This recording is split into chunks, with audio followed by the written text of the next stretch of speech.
Kapag tayo pumipila sa mga, halimbawa sa mga ATM o sa mga grocery, nawawalan tayo ng pasensya. Okay? Kasi ang gusto natin laging mabilis, instant, ora mismo. Even in the church, minsan napapansin natin nawawalan tayo ng pasensya. Through our, minsan sa ating fellowship, kung tayo nag-administer, or dun sa ating mga stewardship, minsan nawawalan din tayo ng pasensya sa ating mga ka-church member. Hindi naman sinasabi kong lahat, but aminin pa natin is nagkakaroon talaga tayo ng hindi consistent na patience. Sabi nga, minsan narinig ko yung dalawang church member, pagkatapos ng church worship, lumabas, sabi nila, ang ganda nung sermon ni pastor about patience. I'm truly blessed. Sabi naman isa, oo nga, kaya lang lumagpas ng 5 minuto. Diba? 5 minutes lang. Diba? Pero yung mga taga-BBM, mapagpasensya yan. Kaya ngayon, hindi lang 5 minuto, mga 5 oras tayong lalampas. And that will develop our patience. Okay, biro lang po. So the truth is that faith and patience are indispensable in our Christian walk of life. If we ever hope to see greater things and to achieve God's promise, we need to have both faith and patience. Katulad nga sinabi natin, yung faith tsaka yung patience, indispensable. So I will just show you some comparison, okay, about faith and patience. Okay? Yung faith is the ability to see something, by definition, Yung patience naman is the ability to wait, of course. Okay? So one is to see, one is to wait. So kaya nga, wait and see. Faith is saying yes to the greater things, mga blessings, yes, we have faith on that one. The promise of God, we have faith. But patient is saying no to things less than the best.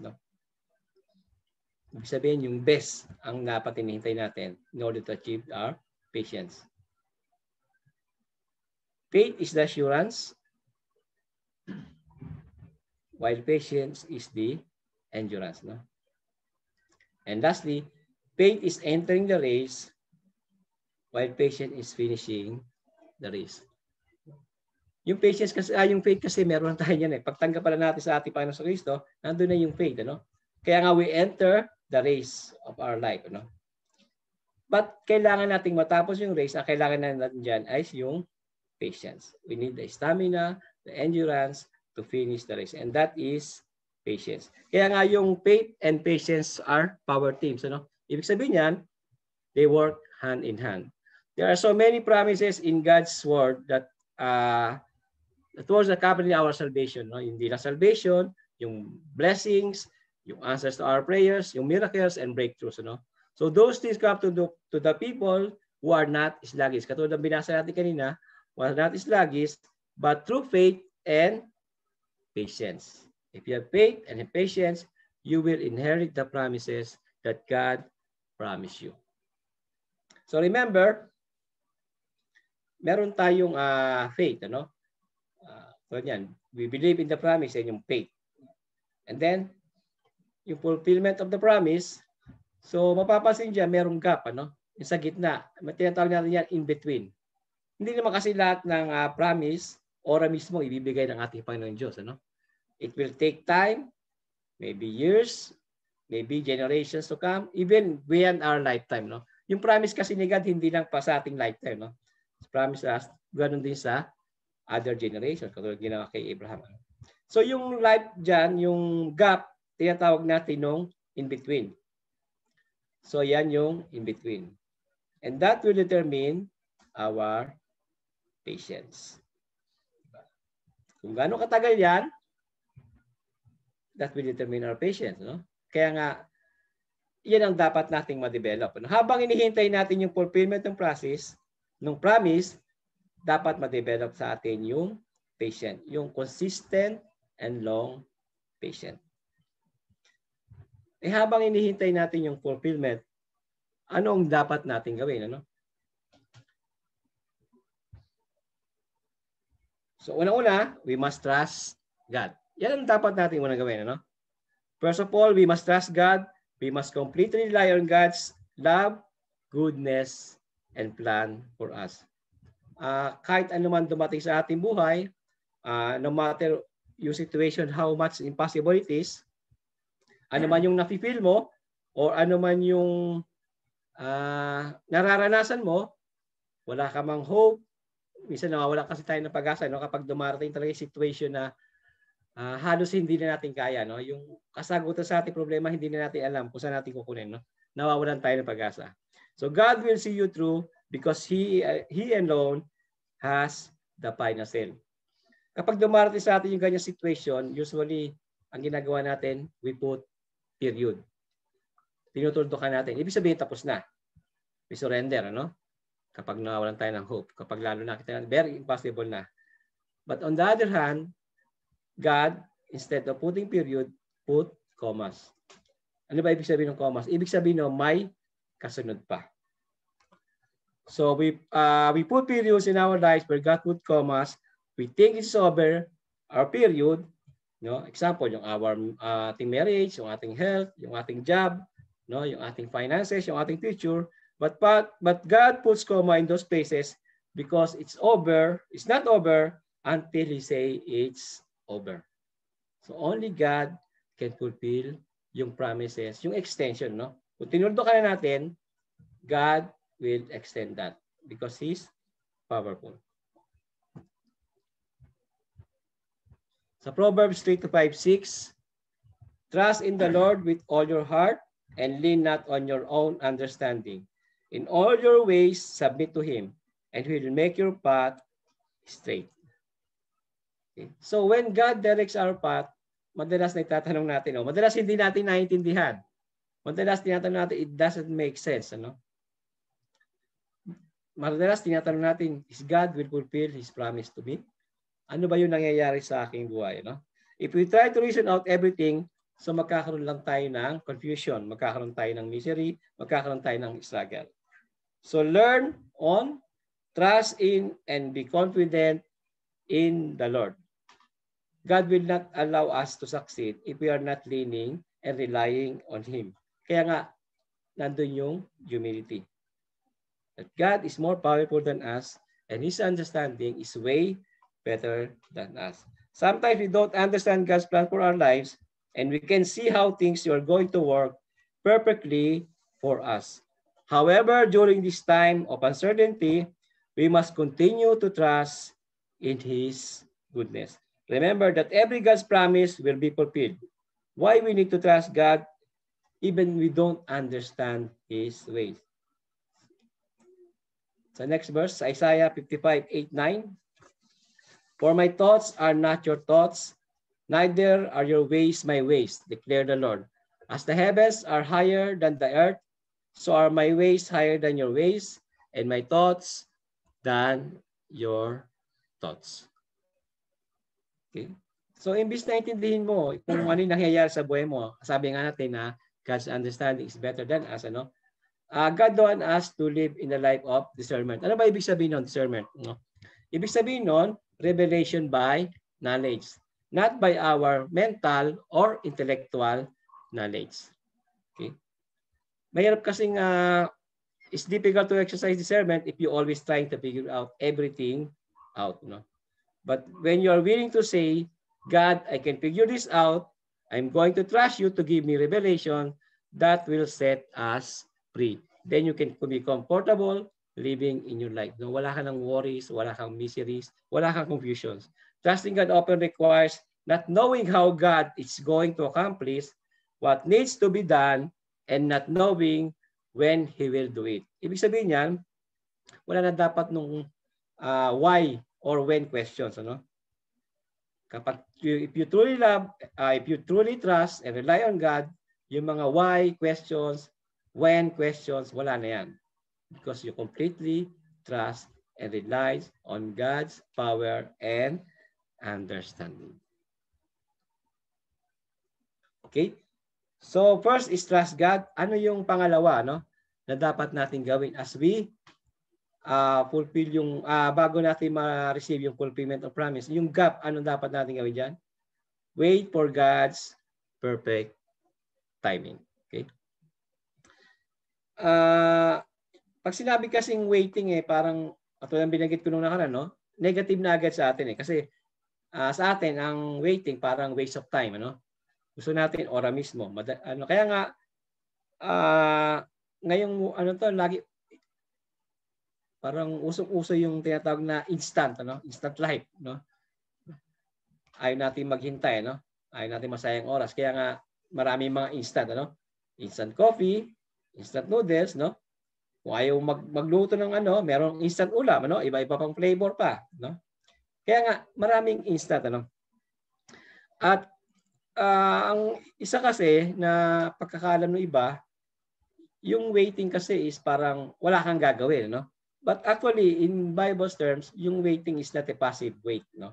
But is an active actions, waiting for God's fulfillment, no?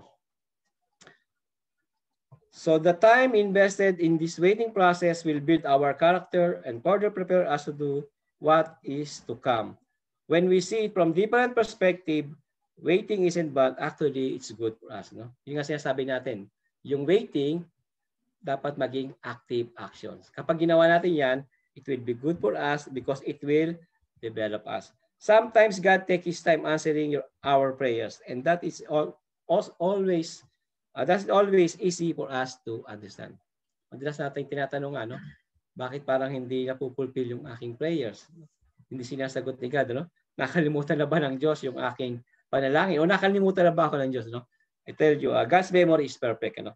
He is able to remember our prayers from years to come, not only from years to come, but from generations to generations. He never forgets them and move in response long after we pass through our request to Him. Ibig sabihin lang,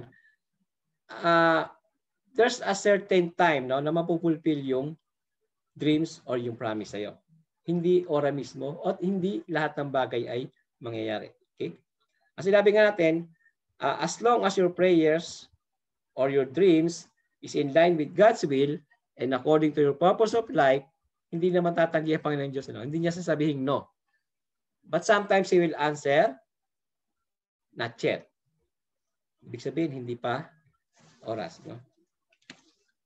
Example, kung ikaw ay may anak na, halimbawa, 10 years old at may sasakyan ka, di ba?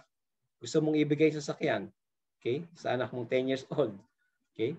So, para sa kanya, blessing yon. But hindi siya appropriate. No? Kasi maaaring mangyari, makasama sa kanya yon. So, you need to wait for a perfect time. Siguro, pag 18 na siya. No? Ganon din sa prayer natin. Halimbawa, nagre-request tayo ng promotion. Tagal ko na nagpe-pray ng promotion pero hindi pa ako napopromote. So, sabi nga ni God, not yet. No? Kasi, baka hindi ka pa handa. Baka ibigay sa iyo yung promotion, lalo ka lang mahirapan, hindi ka pa handa. Kasi you are not prepared. And God is preparing you on its way para sa achievement mo ng iyong dreams. Okay? And lastly, hindi lang not yet, minsan sinasabi ni God, I have a better plan for you. Maaaring yung hiniling mo, sa tingin mo, ay makakabubuti sa iyo o para sa iyong kapwa, but for God's will, and God's knowledge, merong mas mabuti sa iyo. Okay? Na kanyang ipagkakalob. So we can pray with, just like David, we can pray with David, listen to my voice in the morning, Lord. Each morning, it brings request to you and wait expectantly. Sa Psalms 5:5. We can trust His response over it doesn't come in time we receive.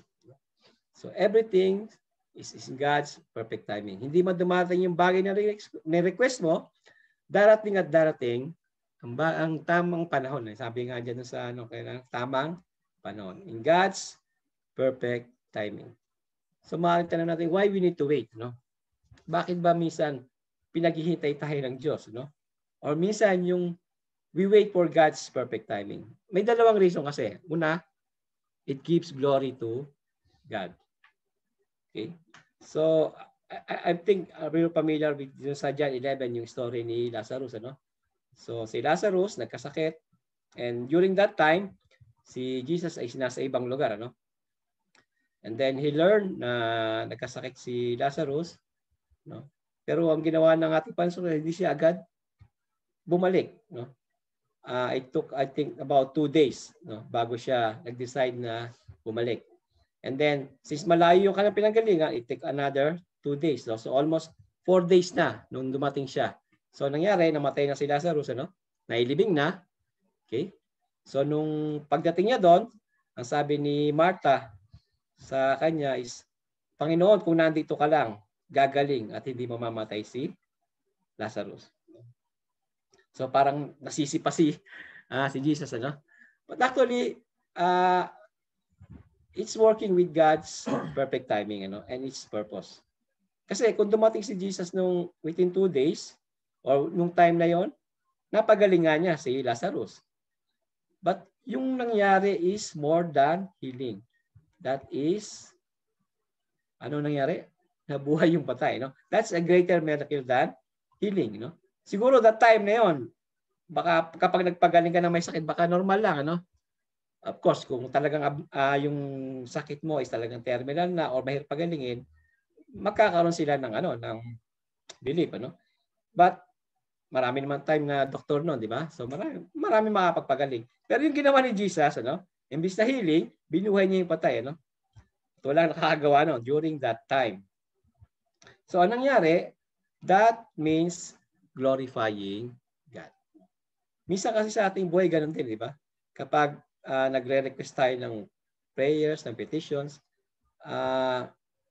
minsan hindi dumating kaagad-agad. Pero karaniwan, marami na tayong experience. I personally myself have experienced na on doon sa nick of time, kapag dumarating doon sa nick of time, yung halos talagang wala ka na pag-asa, tsaka darating yung kasagutan. Ano ang mafe-feel mo, Kung dumating ba yun ng maaga, you will gratify more? Of course, you will gratify God. But the moment na dumating yung sa nick of time, yung kumbaga sa last minute, at the 11th hour, you're perfectly owned with God's power and miracle. Okay? So that is the first reason. Second reason is to, kung minsan bakit nagwe-wait, so that everybody will believe in God. Sa Book of Daniel, mababasa natin dyan na yung tatlong kaibigan ni Daniel, sila Shadrach, Meshach, tsaka si Abednego, alam naman natin na ginawa sa kanila, dahil hindi nila sinunod yung utos ni Hari Nebuchadnezzar na mag-worship ng ibang God, nilagay sila doon sa furnace, sa apoy. And God with all his knowledge, kaya niya iligtas. Pero nag-wait pa siya na malagay yung tatlo doon sa apoy. Ang nangyari, sa tatlo, nilagay sila sa apoy, hindi man lang sila nasaktan, hindi man lang sila nasunog, hindi nga sila nangamoy sunog, di ba? At lahat yan na-witness ni King Nebuchadnezzar. Ano nangyari? So, King Nebuchadnezzar believed in God. Pinag-utos na nga niya na to praise and recognize that God of Israel is only one true God. Ganun din kay Daniel, di ba? Kinulong siya, pwede naman siya iligtas ng ating Panginoong Diyos. But at that time, nung kakainin na siya ng leon, na witness ni King Darius, anong nangyari? King Darius believed in God. So yun ang reason minsan kung bakit tayo nag-wait. And wait for God's perfect timing. Kumbaga, mas masyadong climax. Mas climatic yung dating, nagkakaroon tayo ng intense glorification and intense believing God. Not only for us, especially for others. Okay?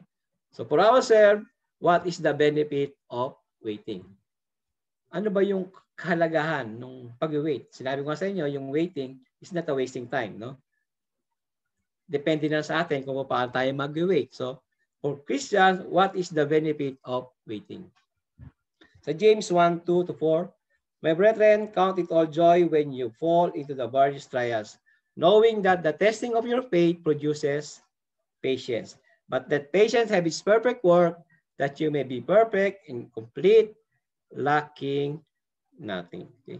When we become frustrated with God's apparent delay in answering our prayer, it is good to remember that He is interested in developing our faith and perseverance in our character. So that will be lacking nothing. Okay.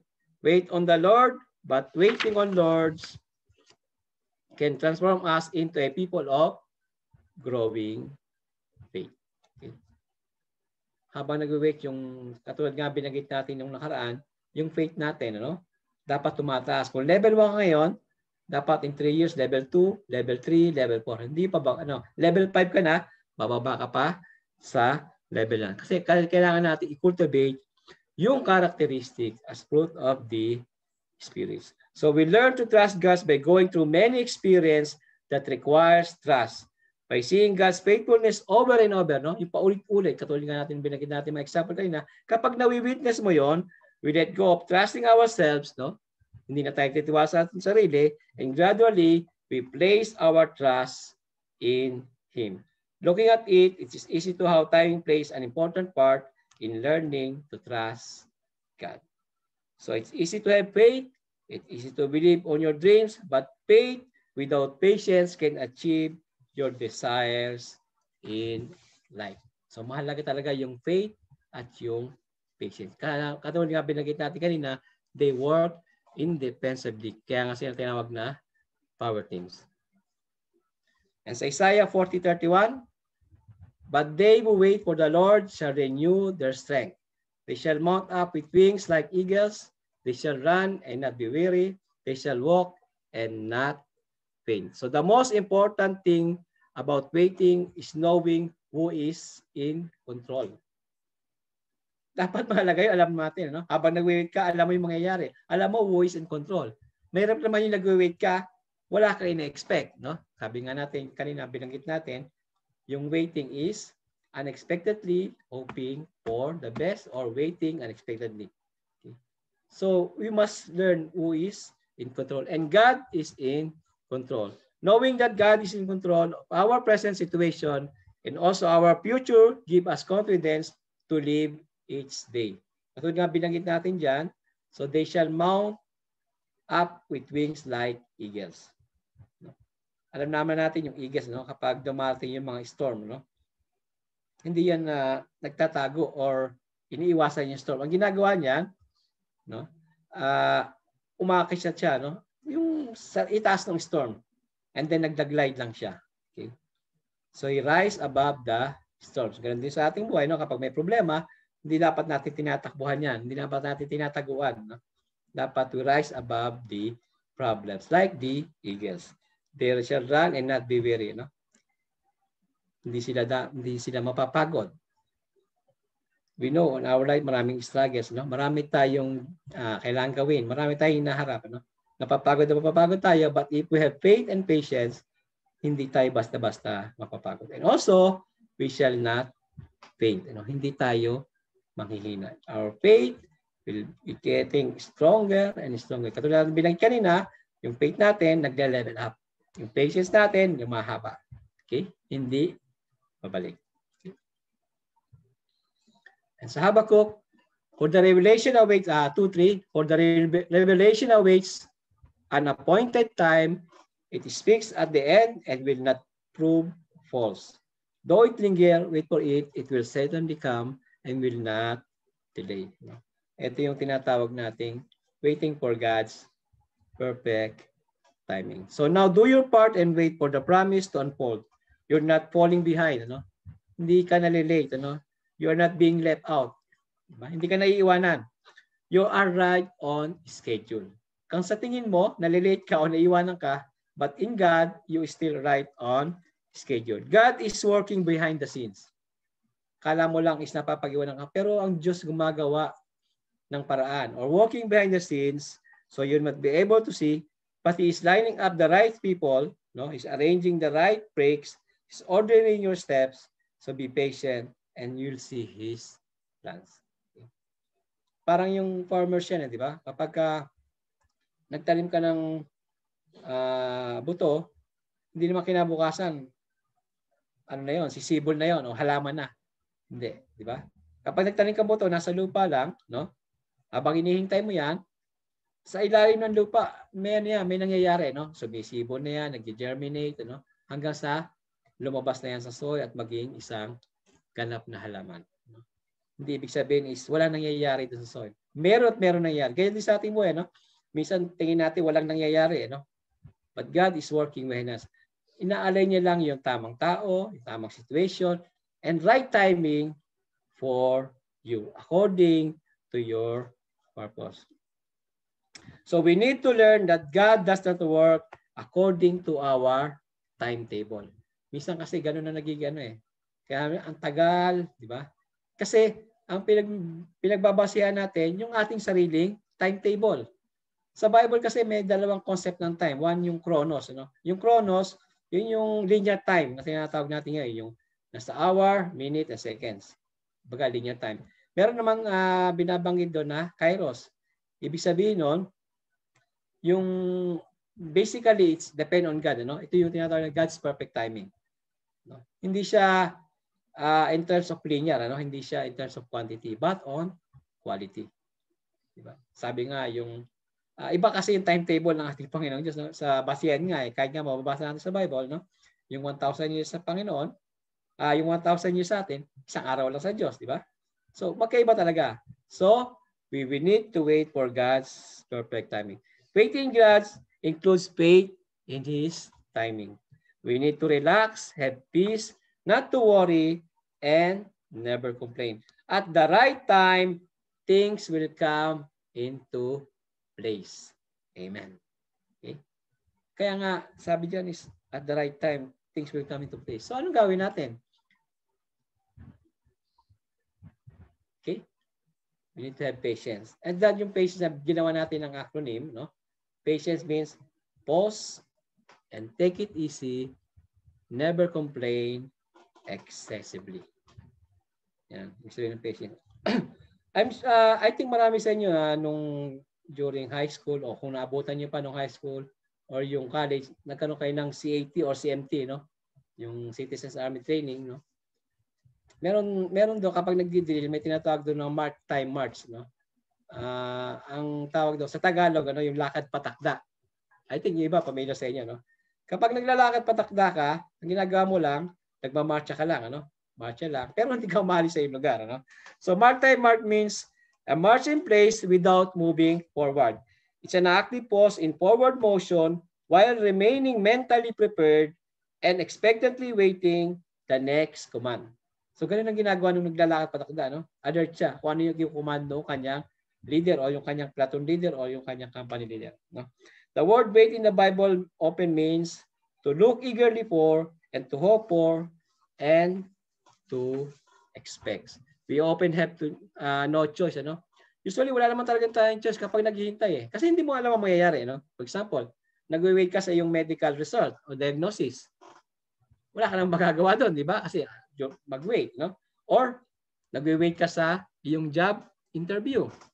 Di ba? Naghihintay ka ng result, After yung job interview, sabi sa iyo, sige, tatawagan na lang kita, Sasabihin mo naman, huwag na po, ako na po ang tatawag sa inyo para sigurado. Diba? Okay? And then, ganun din sa mga iba pang aspect ng ating buhay. Minsan wala tayong magagawa. Alam natin na God is in control. But we can decide on how we wait. Hindi yung mag-wait ka lang. Diba? We can decide on what to do. Again, yung binagit ka natin kanina, use your time, active waiting. We need to develop the fruit of the Spirit, which is patience, develop our characters and our faith to the Lord. So rather than giving to fear and worry, we need to continue to march in place, actively seeking God's strength and direction each day. So why we need to pause and take it easy? Because there's a season for everything. Okay? Katulad ng binanggit natin kanina, in God's perfect timing, lahat naman yan mag-unfold, Huwag kang magmadali. Okay? Sabi nga sa Ecclesiastes 3:1, there's a time for everything and season for every activity under the sun. This let us know that we don't have lived in the same season with others. Kaya hindi tayo dapat nainggit sa ating kapitbahay, sa ating kaibigan, o sa ating mga mahal sa buhay, sa ating mga kamag-anak kapag sila ay nabe-bless. Ibig sabihin lang yan, maaari sila ay nasa harvest season. Tayo ay nasa planting season pa lang. So remember, they go through also with planting season. Yung planting kasi hindi naman pag nag-plant ka, ani ka agad, di ba? May time yun, You plant, you cultivate, Dinidiligan mo siya, nililinisan mo until such time na mag-harvest ka na. So understand and trust that God is doing the very best for you in your present season. So habang yung nasa present season ka pa lang, planting season, do your best. Seed time represent learning the will of God.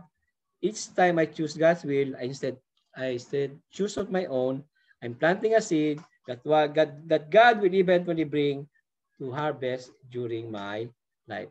So good things come to those who believe. Good things come those who believe. Better things come to those who are patient. And the best things come to those who don't give up. No? So nga binanggit natin kanina, patient is important. Diba? Faith is important. Also, hindi rin dapat tayo nag-give up. Because we must completely trust God's plan for us. And on the last verse, katulad nga na binanggit natin noon, so God has perfect timing. Never early, never late. It takes a little patience and a whole lot of faith, but it's worth the wait. So when it's not in God's time, you can force it. Kaya wala tayong magagawa. When it's God's time, you can stop it. Kapag time na para sa iyo, wala ka na rin magagawa kundi tanggapin niya. Darating at darating sa iyo yung blessings, yung promise na ipinangako sa iyo. So all of this should remind us that the Lord knows what time is best for us. If you're waiting for answered prayer or the fulfillment of one of His promise, don't give up. If you think He's forgotten you, think again. When the fullness of time is right for you, He will show up and you will be amazed. His brilliant and perfect timing. So we need to trust God. And also, we need to wait for God's perfect timing. Lahat yan ma-unfold when due times came. Magandang hapon po at salamat po sa inyo. God bless. All right. Thank you so much, Pastor June, for that wonderful message. No? Napaka-timely. You know, this is one of the things na kailangan po nating maalaala araw-araw. No? I know that a lot of you probably have been waiting for the promises of God not to be fulfilled in your life. And napakaganda nung verse ng Hebrews 6:12, no, na we can inherit the promise through faith and patience. No? So thank you again, Kuya June, for that very timely and wonderful message. And one of the things that I realize, no, particularly dito sa ating message na ito, is that, you know, faith and patience goes hand in hand. So hindi po natin pwedeng paghiwalayin yung faith and patience na yan. It cannot be separated.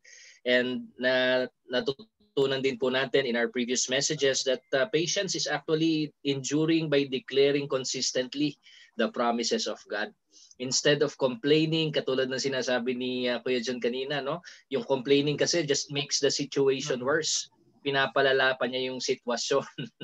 When instead of complaining, we can declare consistently ano ba yung pangako ng Panginoon sa ating buhay, and through faith and endurance, through faith and patience, we will inherit the promise. And also, before I pass it on to Pastor John, no, maganda ring revelation din po sa atin na yung ngayon napaka gusto natin laging instant, no? Instant mommy, instant instant coffee, di ba?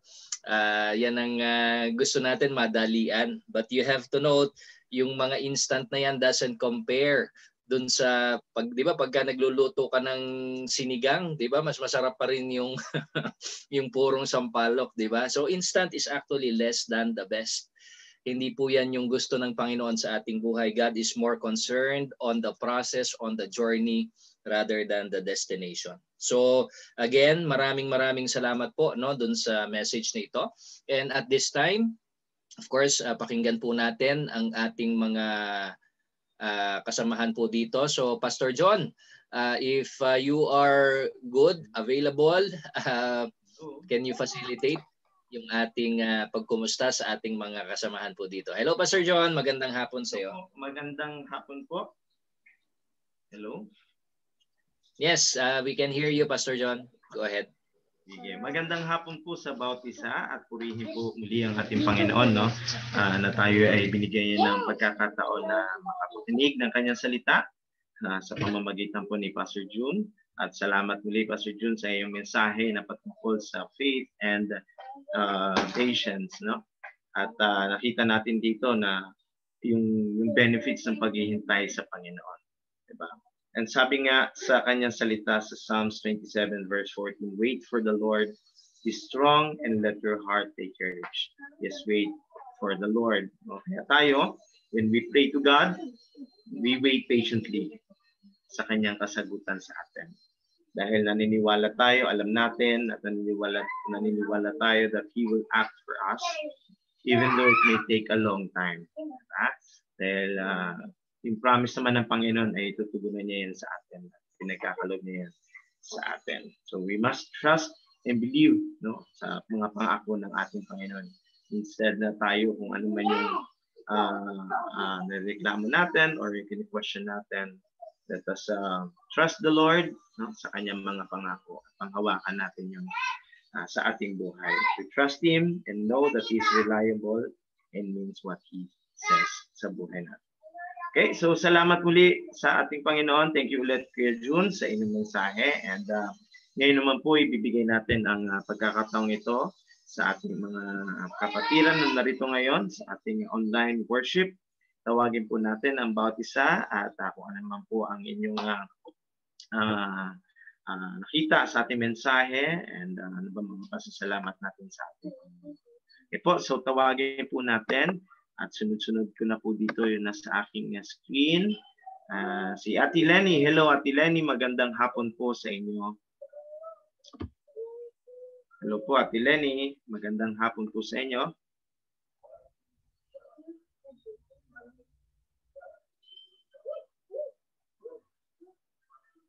Wait. Okay. Ayan. Okay na. Hello po. Ayan. Okay, so hello Ate Lenny, magandang hapon sa inyo dyan. Kamusta po? Magandang hapon din po, Pastor.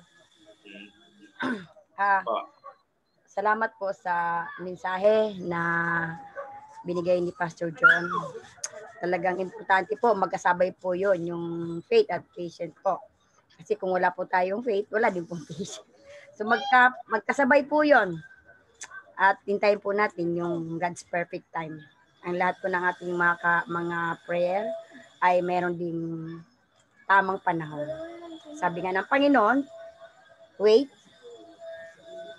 and yes or no. Yun lang po yung na dapat natin gawin para sa Kanya. Hindi po tayo magmadali dahil ang lahat ng bagay mayroon na po talagang time. Salamat sa mensahe na po na yan. At nagpapasalamat ako sa Panginoon sa araw na ito dahil nandito po yung mga kapatid ko. Yes! Birthday po ng kapatid ko, si Sally Santos. Patuloy ko pong nag-celebrate po kami ng birthday niya dito po sa bahay. Nandito po siya. Salamat po sa inyo. Tamang-tama, Pastor. Every weekend, birthday. Next week naman. Next week na naman, Pastor. Ayan. God is good. God is good. Napakabuti ng Panginoon. God will provide. Sabi nga. Salamat sa Diyos. Salamat at salamat dahil patuloy ko samahan din po sa prayer ng kapatid ko na yan. Kasi mayroon siyang konting diferensya sa katawan. Sana po. I pray na ang kagalingan ay ipagkakalob ng Panginoon sa kanyang buhay. Yun lang po, Pastor. Salamat po sa inyo. Salamat, Lenny. Lahat. And happy birthday. Yeah, happy birthday sa iyong kapatid niya. Salamat po, salamat. Lenny, God bless sa inyo at pagpalain kayo ng Panginoon at patuloy na pag-iingat sa inyo, sa iyong buong pamilya dyan at sa iyong anak na nasa abroad, no? Nasa Japan, si Lovely. Gabayan siya na. Okay, so salamat muli Ate Lenny. Salamat sa pag-share mo at salamat sa time. God bless sa inyo dyan, sa iyong buong pamilya. Bye-bye. Birthday kaya sa iyong kapatid. Ayaw na Tiyo. Nahihiya ba? Nahihiya. Medyo po nahiya. Kaya siya magharap. Okay lang, sige. Uli, happy birthday sa kanya. No? Salamat at purihin ng Panginoon. Bye-bye. Salamat po. Okay. Thank you. And dito naman po tayo ngayon, kanila Mendez family. Magandang hapon po. Ayan, ako na. Hello, Sister Malu. Magandang hapon po sa inyo. Hello po, Pas. Hello, kamusta? Magandang hapon po. Magandang hapon din. Mabuti naman po, Pas. Mabuti naman po. Ganun po, lagi.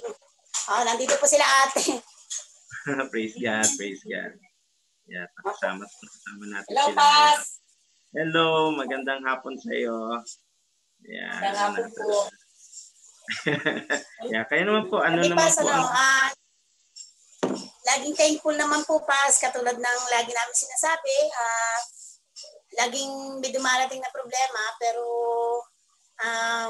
okay naman po, nare-resolve naman palagi. At saka, yun nga po, yung patient ng may pinagpipray kami na hindi pa na ibibigay ni God, yung faith at yung patient talaga, Pas, yun yung dun umano yun eh, parang antay, magpasensya, kasi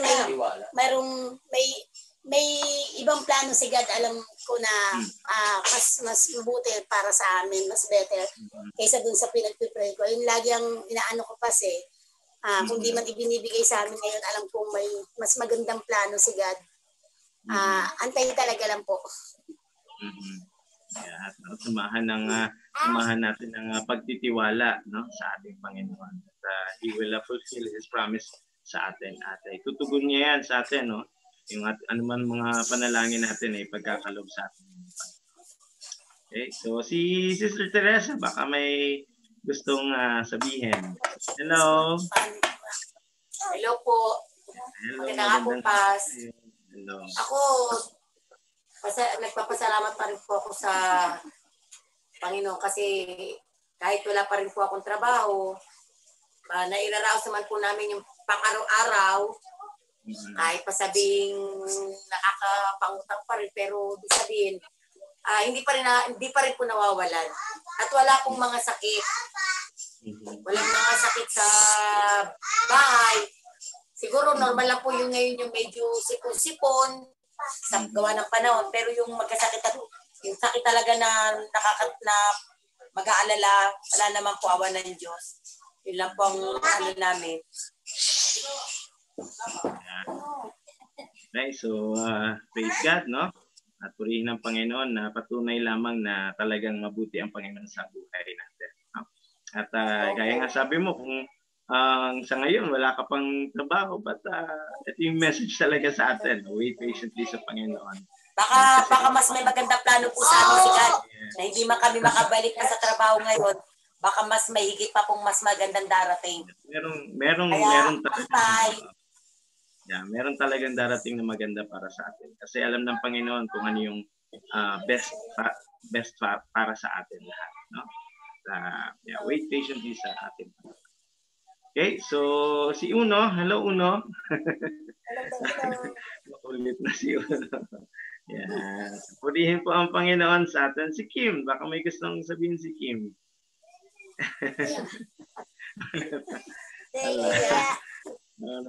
Nahiya pa Kim. Sige. Okay, so salamat sa Panginoon. Purihin po ang Panginoon sa inyong buhay, sa inyong family dyan. Patuloy na paggabay at pag-iingat sa inyo ng Panginoon, sa inyong buong pamilya dyan. No? And salamat at nakita ko naman kahapon sa ating Bible study salamat sa pag-prepare at nakita ko yung talagang paano kayo pinagpapala din ng Panginoon. So salamat po sa inyo. Salamat. Abay Uno. Salamat po, Pas. Okay, thank you at magandang hapon po ulit and God bless po sa inyo. Salamat po. Salamat po. Salamat. Okay, sige po. Next po tayo. Dito naman tayo kay Ate Mucha. Hello Ate Mucha. Magandang hapon po sa iyo. Hello Ate Mucha.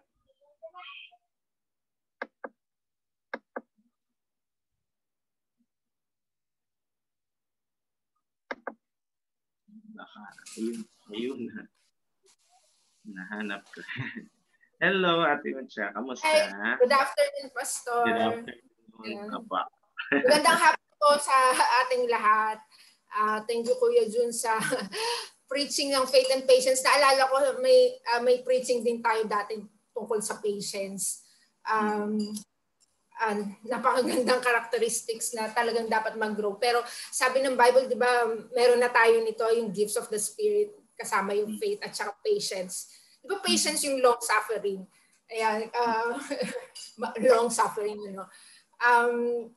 Naalala ko nung nagpe-preach si Kuya Jun, naalala ko yung kwento ng mga Israelites nung lumabas sila doon sa pinalaya sila from Egypt going to the promised land. 'Di ba dapat kasi 11 days lang yung travel. Pero 11 days, naging 40 years. 11 days, 40 years. So ano to, 'di ba? Tapos ang record ng Bible puro murmuring, puro complaining.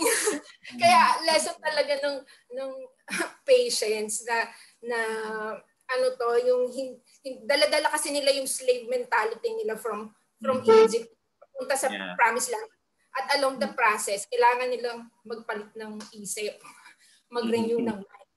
So tingin ko itong patience ay ginagamit ng Lord para yun nga, makapag-renew tayo ng mind, opportunity na tayo ay ma-practice yung kung ano talaga tayo. Kasi nga, by ourselves tayo ay mainipin. Ako, di ba, Pastor? Yun nga yung source ng mga instant. Yung factor ng time ay gusto natin mas ma-excel. Lalo sa lifestyle natin na laging nagmamadali. Kasi marami tayong gustong gawin. Tapos may mga kausap tayo, nagmamadali. So tingin ko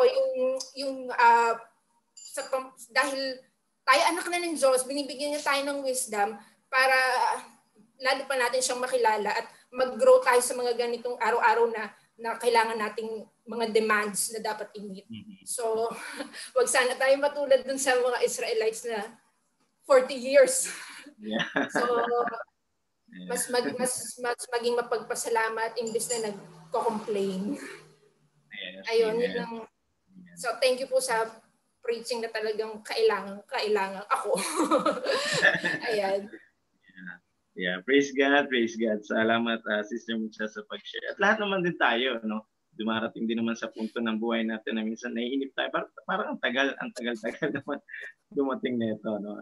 Kadalasan pag may nakita pa tayo sa mga kaibigan natin or what, kakilala natin na parang meron kagad sila. Ako parang ang tagal, diba? So, alam naman natin yung benefits ng waiting sa Panginoon. And ang pagdating nun is higit pa sa inaasahan natin, no? Ina-expect natin na blessing mula sa ating Panginoon. Diba? So, purihin ang Panginoon at meron tayong Diyos na talaga no, na siyang magmamahal ay wagas sa atin, no? At pinagkakaloob niya para sa atin. Okay, so salamat Sister Mucha, salamat sa pag-share, salamat sa time, and God bless. God bless parate sa iyong work. May the Lord bless the work of your hands. And patuloy na pag-iingat sa inyo ni Bo at sa family mo. Salamat, Sister Mucha. Salamat. God bless sa iyo. Thank you. Okay, so dito naman po tayo sa wala na si Micah. Si Micah kasi andito kanina pero nagsabi pala na naubusan na daw siya ng load. But anyway, so dito na po tayo kanila Hesed Carino. Hello, magandang hapon po. Or Kia Simon, kung nandiyan po kayo, magandang hapon po sa inyo. Kamusta po? Hello. Hello, magandang hapon Kia Simon.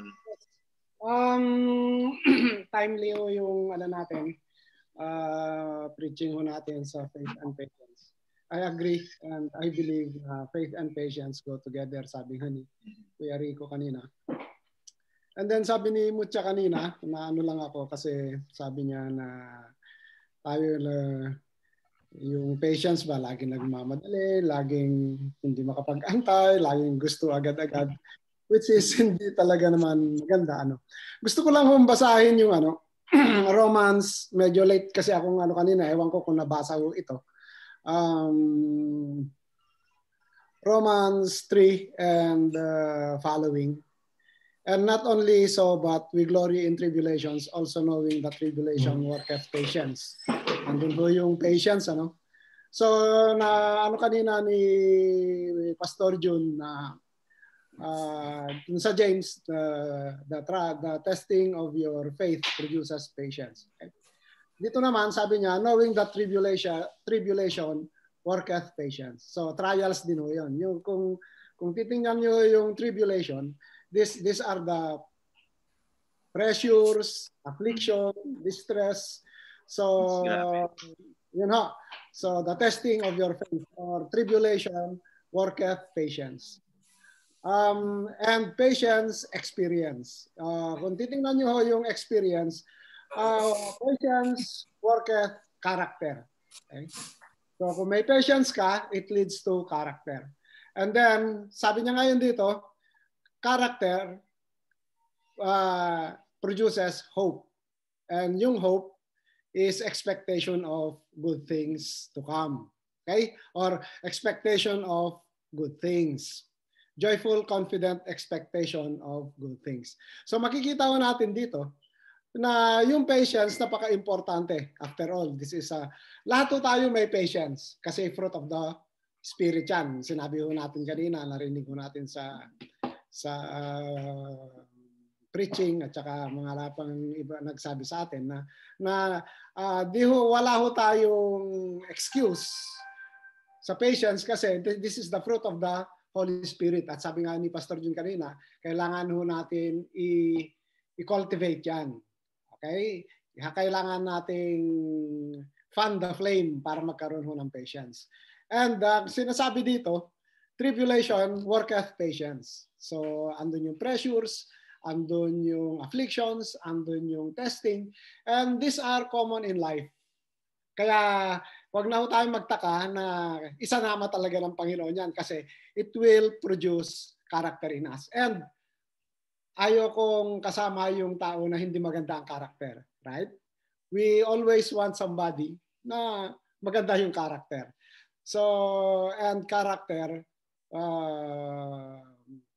produces or nagkakaroon ho tayo ng hope. So, ganun ho ka-importante yung patience. And kailangan ang sabi nga ni Pastor Jun kanina, kailangan ho nating i-work out ho ito. Kung titingnan nyo ho si Abraham, yung testing ho nung, kasi sinasabi natin kanina, faith and patience go together. So, yung patience ay itinatama ho natin. Sabi ni Kuya Rico kanina na itinatama natin yung mga dapat nating gawin sa promises ng God. Kasi kung yung patience ay hindi nakabangga sa mga pangako ng Diyos, wala hong ibig sabihin ho nun. Wala ho tayong inaantay ho nun. Okay? Kailangan ho ibangga ho natin sa promise ng God. Si Abraham talaga nag-antay for how many years? 25 years bago dumating yung kanyang sa fulfillment sa promise. So ganoon ho talaga kagalingan, kabuti ang Panginoon. Sabi nga ni Pastor Jun kanina, God knows when is the perfect time na ibigay sa atin yung ating mga hinihingi. Ganun din nga, in-example nga niya sa mga anak. Gustong-gusto natin ibigay pero hindi sila handa. So here comes yung work ng patience ho sa atin for us to build yung character ho sa atin. So yun lang ho yung gusto ko rin hong sabihin na yung patience talagang napaka-importante. Kasi faith ay mag-work out through patience din. Maraming salamat.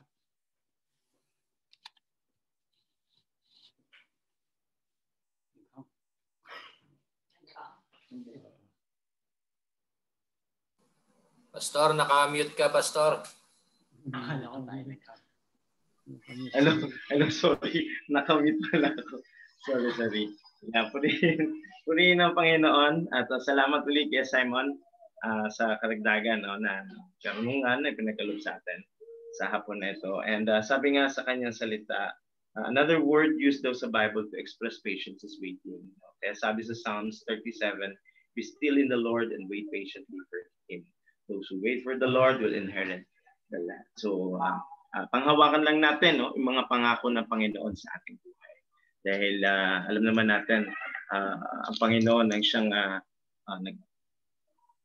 tumutugon sa ating mga panalangin, na siya nagpapatnubay sa atin sa araw-araw. At sabi nga ni Kuya Simon, kailangan ibangga natin yun, yung sa salita lagi ng Panginoon. Yung ano mga ang pangako ng Panginoon sa atin. So ibangga natin doon at para makita natin kung gaano kabuti talaga ang Panginoon sa ating buhay. Okay, so purihin ang Panginoon muli at we are so blessed every Sunday na lang na kung paano talaga tayo pinagpapala ng Panginoon, especially sa kanyang mga salita na ating naririnig every Sunday. At itong mga to ang siya nagbibigay ng kalakasan sa atin sa araw-araw, sa buhay natin, sa naman ang ginagawa natin. At samantala naroon, panghawakan po natin itong mga salita na to na binibigay sa atin ng Panginoon. Sa pamamagitan ng kanyang mga anak na ginagamit niya para i-share ang salita niya. Okay po. So, mukhang natawag naman po ang lahat. Okay na tayo, Kuya Rico. Meron pa ba tayong announcement? Meron pa bang kailangan? Or kung wala na po? Okay na, Pastor. Okay. Yeah. Sige po. Tayo po ngayon ay manalangin sa ating Panginoon. Let us close us in prayer. Pasensya na po at medyo maingay po dito sa amin. But let us pray to the Lord.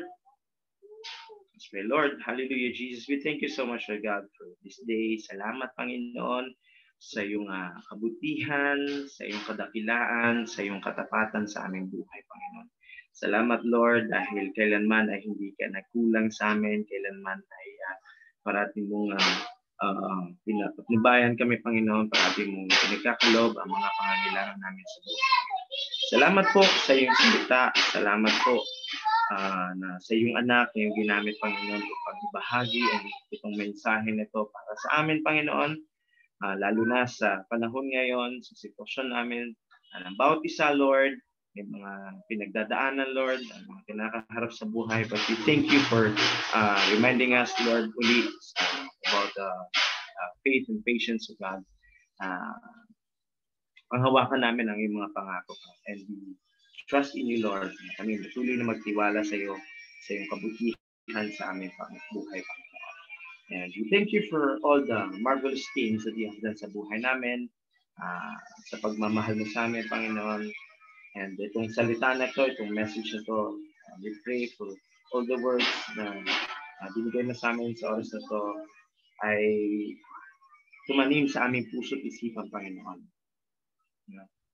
So, watch us over Lord, and protect us. May we take root and produce wonderful things, the things of beauty and great blessings to many. Salamat, Panginoon, sa hapong ito. And truly, Lord, that your word is a lamp to our feet and a light to our path.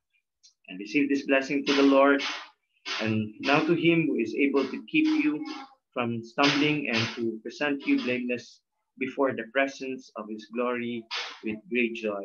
To the only God, our Savior, through Jesus Christ, our Lord, be glory, majesty, dominion, and authority before all time and now and forever. Amen and amen. Magandang hapon po sa ating lahat. Purihin po ang Panginoon, and God bless you and God loves you. Salamat po sa inyo. Salamat po sa time.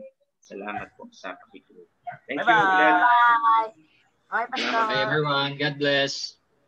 Bless po. Thank you, Kuya Rico. Thank you, Mendes family, at Lenny, and sa bawat isa po na. Salamat po. Bye-bye. Laro daw, laro. Laro. Next. Happy birthday daw kay Patch. Happy birthday, Pat. Happy birthday! Ay, happy birthday, Ate Patch. Birthday po! Manilibre sana kami, kaya lang quarantine eh. Ay, parang din sa amin. Okay, laro. Laro, sa February 25. 26 na lang. Sige, 26. Wala pang pasok. Walang pasok 26? Meron. Hindi ako papasok. 25 Hindi. O, 26. Either 25 or 26. Tala mo na si Roel. 26. Wala namang pasok yun eh. Ikaw rin available 25? Ay,